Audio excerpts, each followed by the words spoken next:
जानिए हुजूर पाक मोहम्मद सल्लल्लाहु अलैहि वसल्लम की पैदाइश से लेकर उनके बचपन तक का हैरान कुन सफर। कैसे पैदा हुए आखिरी नबी, जिनकी जिंदगी की हर घड़ी अल्लाह पाक की रहमत और इम्तिहानों से भरी रही। आपकी जिंदगी में क्या क्या हुआ, कहाँ परवरिश हुई, कौन कौन अजीम हस्तियां आपकी जिंदगी में मौजूद थीं, और वो मौजज़ात जिन पर आज भी जमाना रश्क करता है, जानिए इस वीडियो में। अगर आप प्यारे नबी मोहम्मद सल्लल्लाहु अलैहि वसल्लम से सच्ची मोहब्बत रखते हैं तो इस वीडियो को लाइक और शेयर करें। रेगिस्तान की तपिश, तपते सूरज की शिद्दत और चारों तरफ फैला हुआ वीराना। मक्का की सरजमीन पर ऊंटों के काफिले चलते रहते, जिनमें रेशमी कपड़े, इत्र, खजूरें और अनाज लदा होता। सफर और तिजारत अरब वालों की जिंदगी का हिस्सा था। मक्का का दिल था काबा, वो घर जिसे हजरत इब्राहिम अलैहिस्सलाम और उनके बेटे इस्माइल अलैहिस्सलाम ने सिर्फ अल्लाह की इबादत के लिए तामीर किया था। लेकिन सदियां गुजरने के साथ लोग अपने असल मकसद से दूर होते चले गए। अब हाल ये था कि उसी काबा में 360 बुत रख दिए गए थे।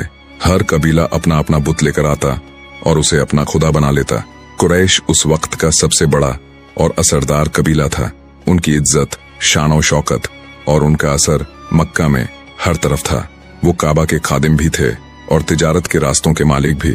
लोग उन्हें इज्जत से देखते क्योंकि उनके पास काबा की चाबियां थीं। कुरैश के बुजुर्ग अब्दुल मुत्तलिब, जो नबी पाक सल्लल्लाहु अलैहि वसल्लम के दादा थे, काबा की चाबियों के हिफाजतगार माने जाते।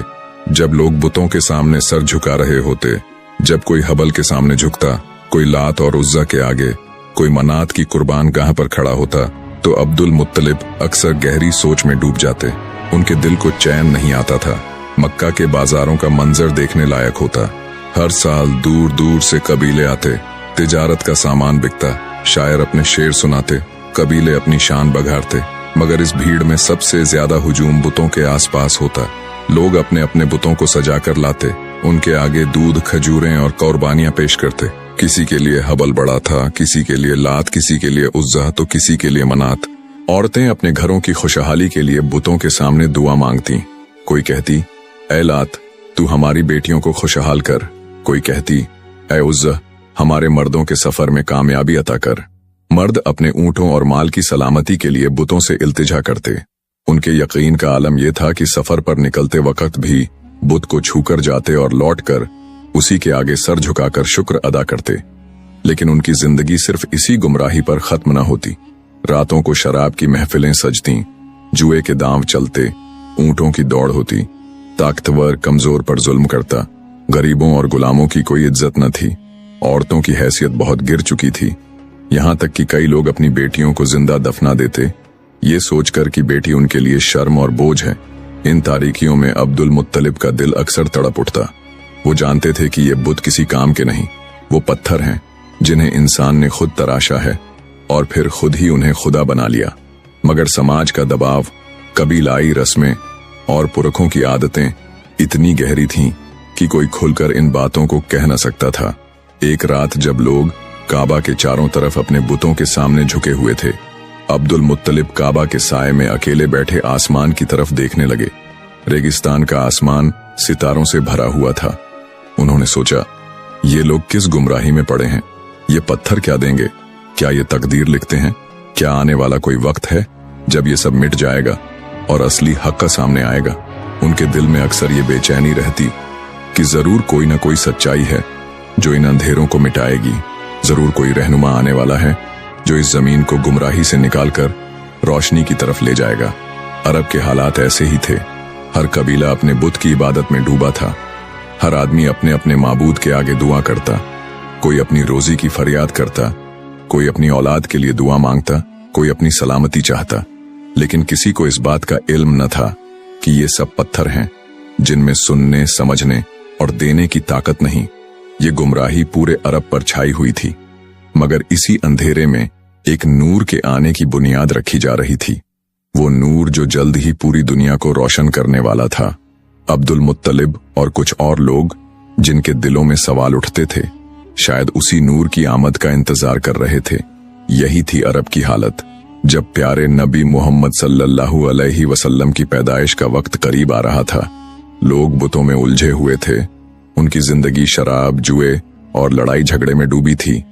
मगर उनके दिल किसी ऐसी हकीकत की तलाश में थे जो उन्हें इन अंधेरों से निकालकर रोशनी की तरफ ले जाए, और बहुत जल्द वो रोशनी आने वाली थी। वहीं कुरैश खानदान में एक नौजवान था, हजरत अब्दुल्लाह बिन अब्दुल मुत्तलिब। उनकी शक्ल सूरत इतनी खूबसूरत थी कि लोग उन्हें देखते तो ठहर जाते। उनके चेहरे पर एक नूर झलकता, उनके चाल ढाल में एक अदा थी। वो सीरत और किरदार में भी बेहद पाक और शरीफ थे। लोग कहा करते थे कि अब्दुल्लाह में कोई अलौकिक तासुर है। उनकी आंखों में ऐसी गहराई थी जो दिल को खींच ले। हजरत अब्दुल मुत्तलिब को अपने बेटे पर फख्र था। जब अब्दुल्लाह जवानी की उम्र में पहुंचे तो मक्का के कई घराने उनकी तरफ रुख करने लगे। हर कोई चाहता था कि अब्दुल्लाह उनके घर के दामाद बने। हर कोई अपनी बेटी का पैगाम हजरत अब्दुल्लाह को देता, मगर अब्दुल मुत्तलिब के दिल में खुदा की तरफ से एक खुफिया एहसास था। वो जानते थे कि उनके बेटे के नसीब में कुछ खास लिखा गया है। मक्का की एक निहायत पाक दामन और शरीफ औरत थी, बीबी आमिना बिन्त वहब। वो बनु ज़हरा कबीले से ताल्लुक रखती थीं। उनकी नस्ल व नसब, उनकी शराफत और उनकी पाक दामनी सब मक्का में मशहूर थी। उनके वालिद वहब बिन अब्द मनाफ अपने कबीले का सरदार थे। बीबी आमिना अपनी हैसियत और अदब की वजह से औरतों में मिसाल मानी जाती थीं। अब्दुल मुत्तलिब ने जब अपने बेटे की शादी का सोचा तो उनकी नजर हजरत बीबी आमिना पर ठहर गई। वो जानते थे कि ये रिश्ता मुकद्दर का है। उन्होंने खुद जाकर बीबी आमिना के वालिद से बात की। मक्का की रस्म और रिवाज के मुताबिक निकाह तय हुआ और इस तरह हजरत अब्दुल्लाह और बीबी आमिना का रिश्ता कायम हुआ। निकाह का दिन आया, कबीले के लोग जमा हुए। सादा मगर पुरअसर महफिल थी। निकाह पढ़ा गया और हजरत अब्दुल्लाह ने बीबी आमिना को अपना हमसफर बना लिया। ये शादी मक्का के लिए एक बड़ी खुशी की खबर थी। लोग कहते थे कि दो पाक घराने मिल गए। हजरत अब्दुल्लाह तिजारत किया करते थे। कुरैश के मर्द अक्सर शामो यमन तक सफर करते और अपने काफिलों में माल ले जाते। यही मक्का वालों की रोजी रोटी का बड़ा जरिया था। अब्दुल्लाह भी अपने काफिले के साथ सफर करते, मगर उनका अंदाज दूसरों से जुदा होता। वो सीरत के इतने पाक थे कि कभी झूठ न बोलते, किसी का हक न दबाते। जो लोग उनके साथ सफर करते कहते, अब्दुल्लाह के साथ तिजारत में बरकत है।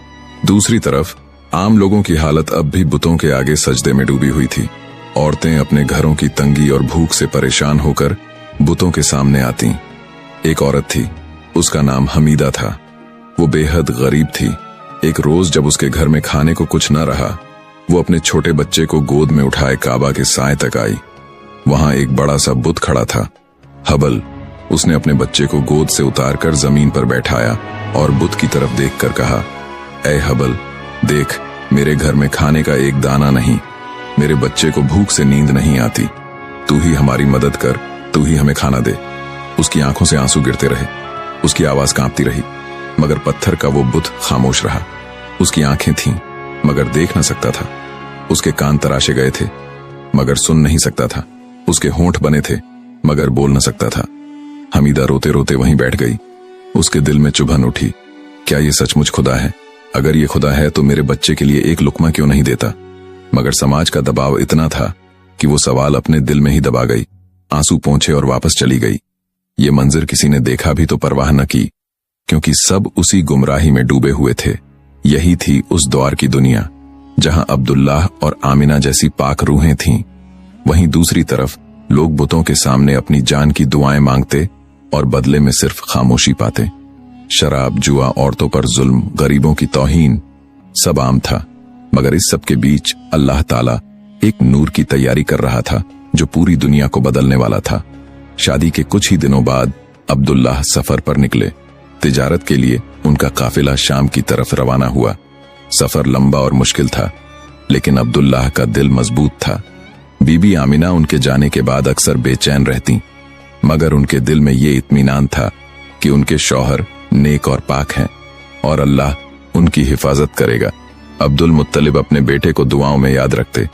वो जानते थे कि अब्दुल्लाह की जिंदगी सिर्फ उनकी नहीं, बल्कि पूरी दुनिया के लिए एक नूर का जरिया बनने वाली है। मक्का की रातें गुजर रही थीं। बीबी आमिना के दिल में अक्सर अजीब एहसास उठते। वो महसूस करती कि उनके मुकद्दर में कुछ खास लिखा है।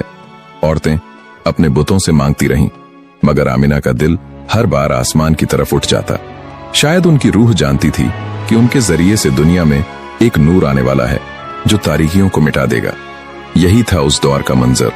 एक तरफ गुमराही की दुनिया, दूसरी तरफ हजरत अब्दुल्ला और बीबी आमिना का पाक निकाह और उनके घर से उठता वो नूर जिसका असर पूरी दुनिया पर होने वाला था।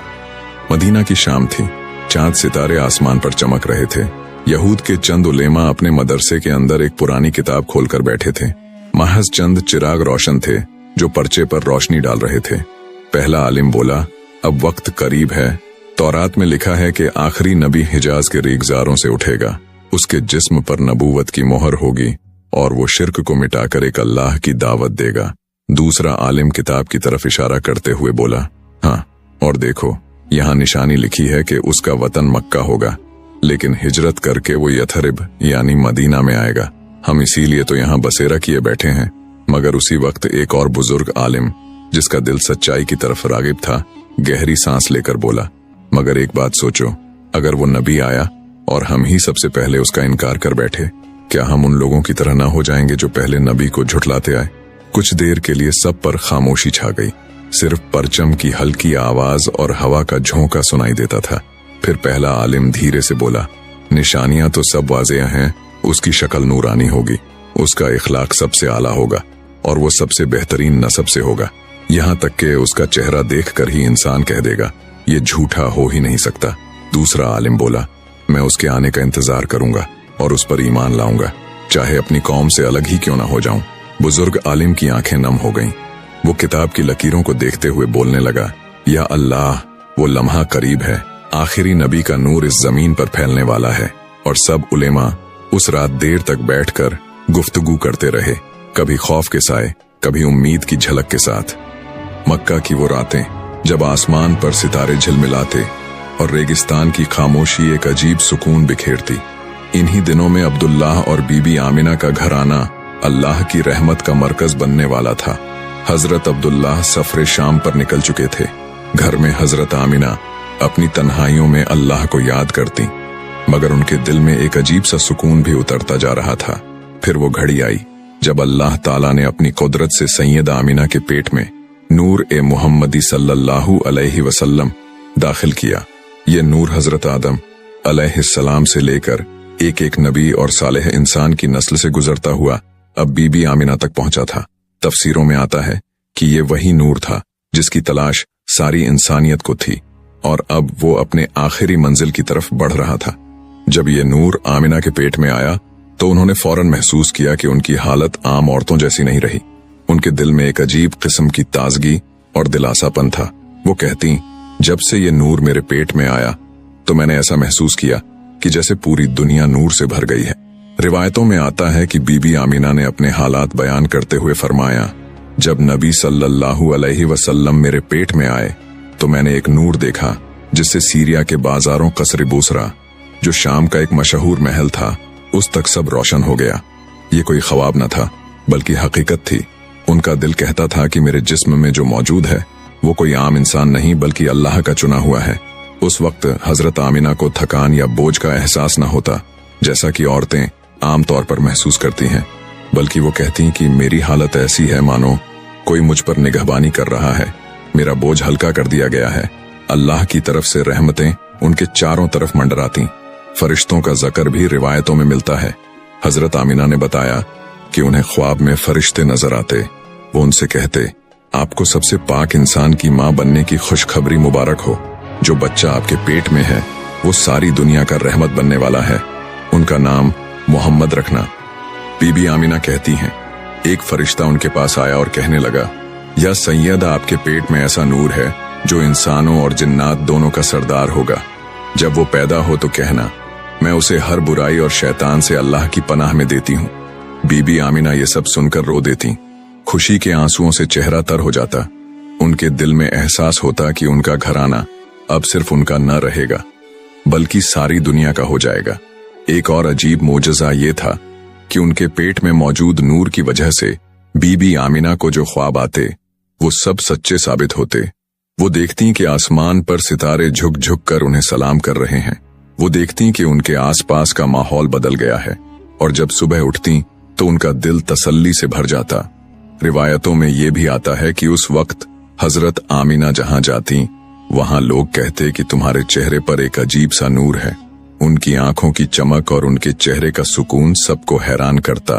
कुछ औरतें उनसे पूछती, क्या तुम बीमार हो? तुम्हारे चेहरे पर तो ऐसी रोशनियां हैं जो हमने कभी न देखी।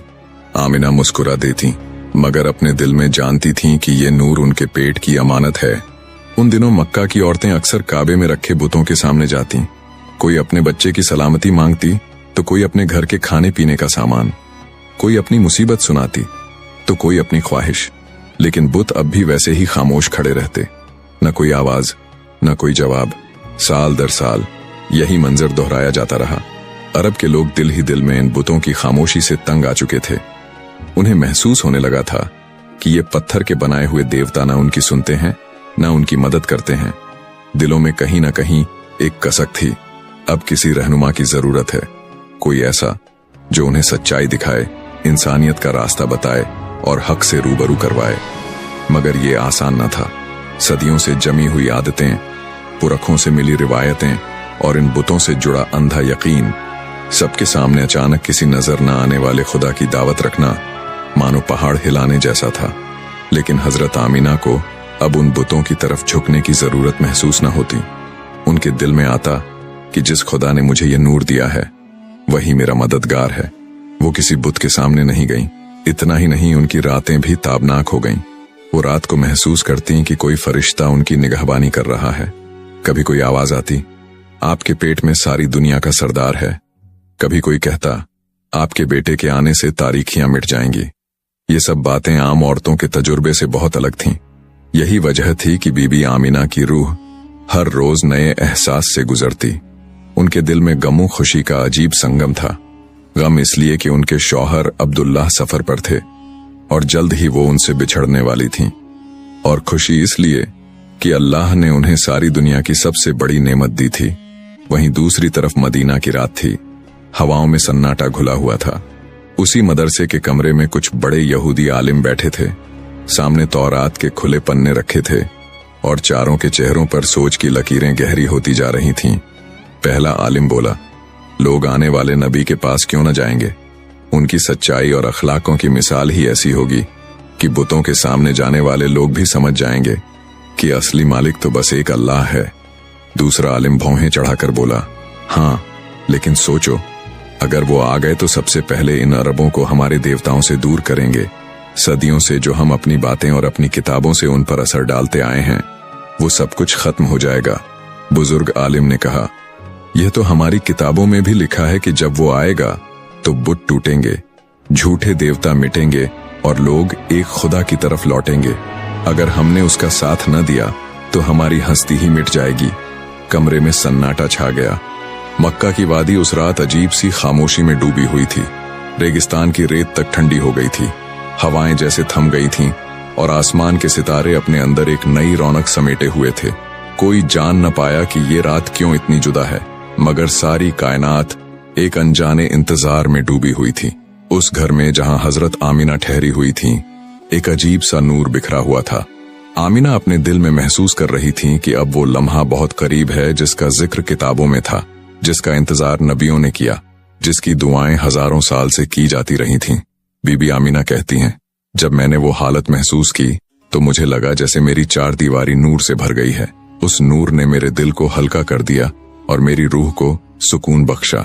मुझे ऐसा लगा जैसे मैं अकेली नहीं हूँ, फरिश्ते मेरे आसपास मंडला रहे हैं। और फिर वो घड़ी आई जब सारे आलम की तकदीर बदलने वाली थी। नन्हा सा लख्त जिगर दुनिया में आया तो किसी आम बच्चे की तरह न था। बीबी आमिना ने देखा कि उनका बेटा पैदा होते ही सजदे की हालत में है। उसके होंठ हल्के हल्के हिल रहे थे, मानो वो अपने रब का जिक्र कर रहा हो। उसकी आंखें आसमान की तरफ उठी हुई थीं, जैसे वो अपने खालिक से बात कर रहा हो। उसके जिस्म से महकती हुई खुशबू उठ रही थी। उसकी पेशानी से ऐसा नूर चमक रहा था कि कमरे की दीवारें रोशन हो गईं। हजरत शिफा जो उस वक्त मौजूद थीं, हैरत से कहती हैं, हमने ऐसा बच्चा कभी नहीं देखा था। उसकी शक्ल में नूर था, उसके जिस्म में पाकीज़गी थी और उसके आसपास एक ऐसी रौनक थी जो किसी और इंसान में न थी। जैसे ही मोहम्मद सल्लल्लाहु अलैहि वसल्लम पैदा हुए, पूरी दुनिया में अजीबो गरीब मोजज़ात होने लगे। काबे में रखे हुए 360 बुत एक एक करके गिरने लगे। कोई मुंह के बल गिरा, कोई पीठ के बल, लात, उज्जा और मनात, ये बड़े बड़े बुत चिकनाचूर हो गए, जैसे कभी थे ही नहीं।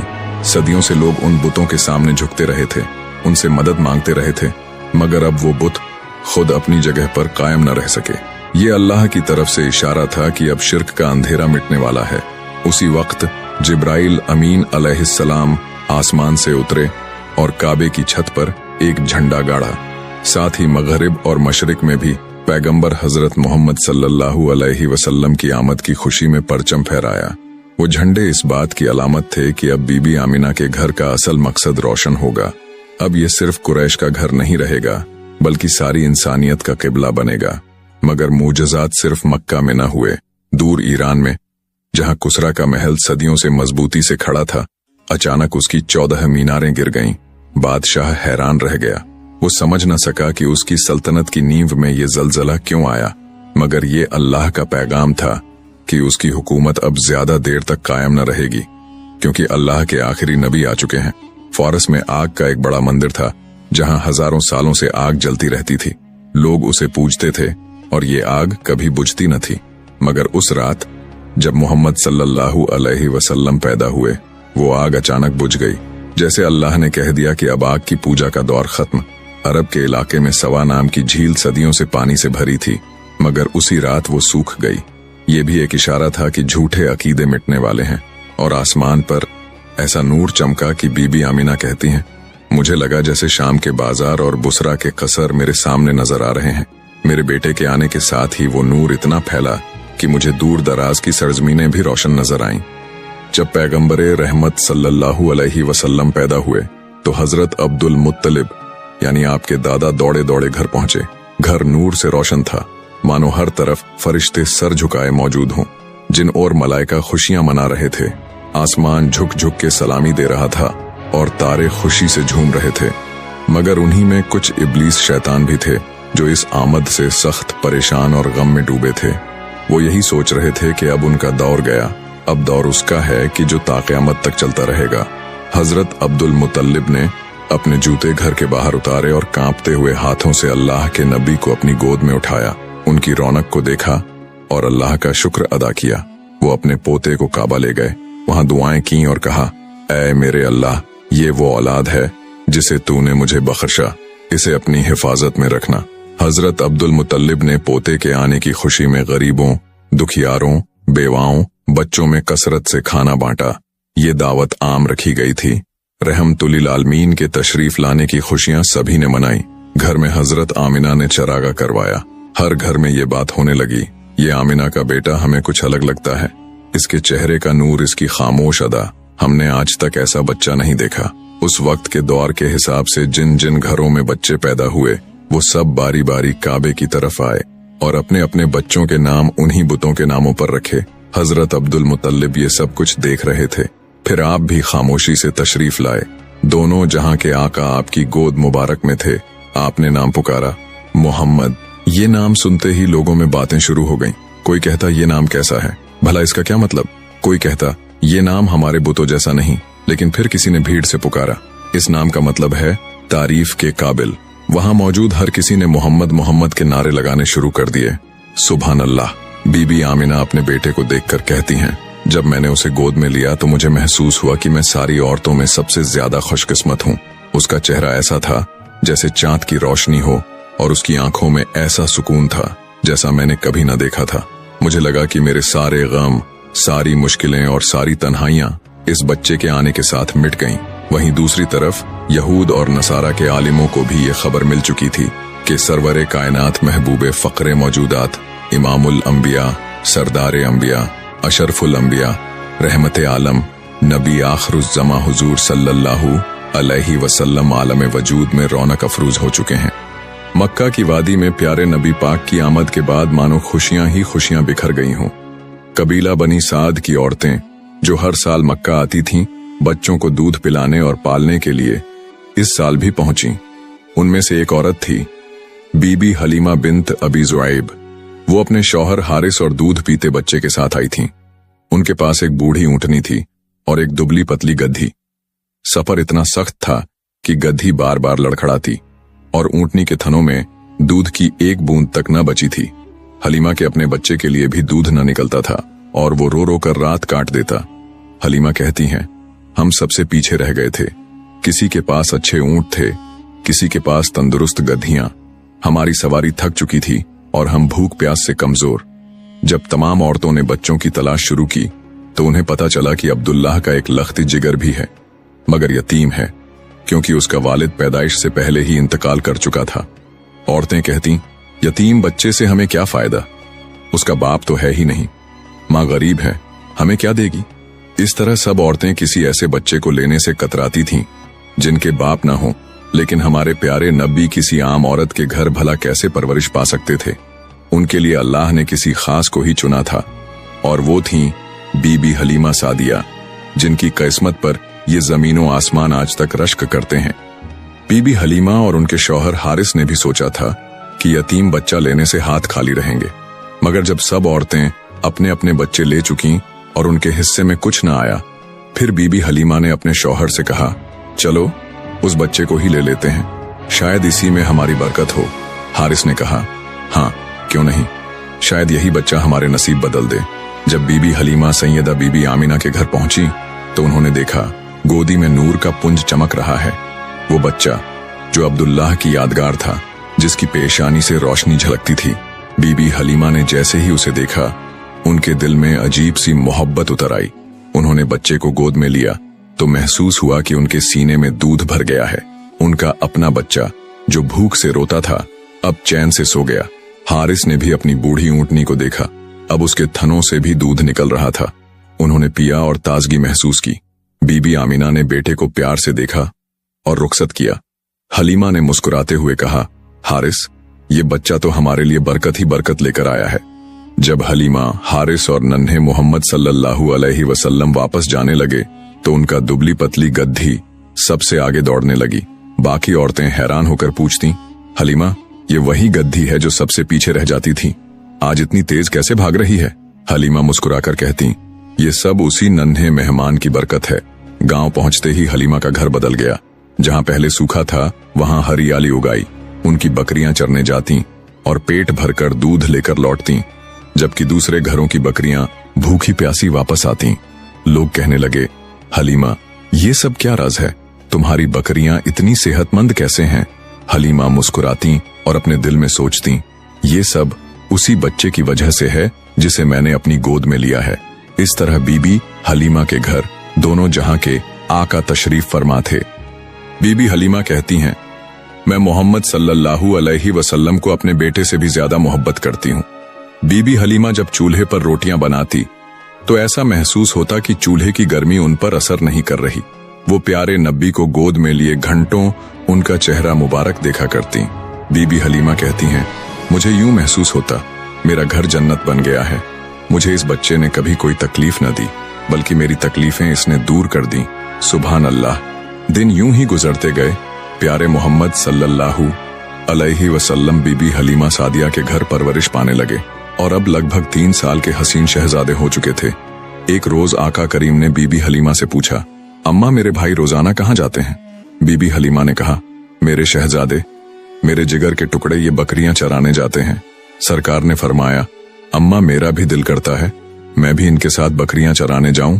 बीबी हलीमा बोली, नहीं मेरे प्यारे बेटे, अभी आप इतने नर्म नाजुक से हैं, मुझे डर लगता है कहीं आपको ये धूप परेशान न करे। मैं आपको तकलीफ में नहीं देख सकती बेटे। लेकिन प्यारे नबी ने बार बार इजाजत मांगी तो अम्मा हलीमा सादिया ने आखिर इजाजत दे ही दी, लेकिन उनका दिल अब भी बेचैन था। यूं सरकार सल्लल्लाहु अलैहि वसल्लम बकरियों को लेकर जंगल चराने जाते और इस तरह 4-5 दिन गुजर गए। हुजूर रोजाना सुबह सुबह बकरियां लेकर जाने लगे, लेकिन फिर एक दिन हलीमा सादिया ने कहा, मेरे प्यारे बेटे, मेरा दिल नहीं मानता कि मैं आपको बकरियां चराने के लिए भेजूं। आज के बाद आप नहीं जाएंगे। लेकिन उसी वक्त बीबी हलीमा का एक बेटा भागता हुआ आया और बोला, अम्मा, हमारी एक बकरी को एक बड़ा सा शेर उठा ले गया है। बीबी हलीमा की आंखों में आंसू आ गए। जब प्यारे नबी ने मां को तकलीफ में देखा तो फरमाया, ऐ अम्मा, रो नहीं, मैं अभी जाता हूं और बकरी को शेर से लेकर